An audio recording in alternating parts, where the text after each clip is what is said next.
नमस्कार, आप देख रहे हैं वाईएफ न्यूज। मैं आपके साथ अक्षिता मौर्य। आइए रुक करते हैं खबर की। भारत चीन सीमा पर हलचल तेज, हटाए गए 5 टेंट, कई टेम्परेरी स्ट्रक्चर भी तोड़े, पूर्वी लद्दाख में सैनिकों की वापसी शुरू। भारत ने कहा है कि भारतीय और चीनी वार्ताकार वास्तविक नियंत्रण रेखा पर गश्त व्यवस्था पर एक समझौते पर पहुंच गए हैं, जिसमें 2020 में इन क्षेत्रों में उत्पन्न हुए मुद्दों का समाधान हो गया है। सोमवार को की गई घोषणा के बाद बुधवार को रूस के कजान में ब्रिक्स नेताओं के शिखर सम्मेलन के दौरान प्रधानमंत्री नरेंद्र मोदी और चीन के राष्ट्रपति शी जिनपिंग के बीच द्विपक्षीय बैठक हुई।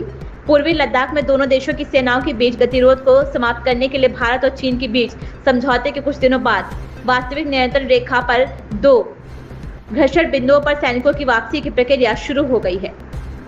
डेमचोक क्षेत्र में प्रत्येक पक्ष के 5 टेंट और देवसांग में आधे अस्थायी ढांचे को हटा दिया गया है। सूत्रों ने कहा कि भारतीय सैनिक चार्डिंग नाला के पश्चिमी हिस्से की ओर वापस जा रहे हैं, जबकि चीनी सैनिक पूर्व की ओर पीछे हट रहे हैं। आज सुबह तक पूर्वी लद्दाख में भारतीय और चीनी सैनिकों को निकासी की लगभग 40% प्रक्रिया पूरी हो गई है। चीनी पीपुल्स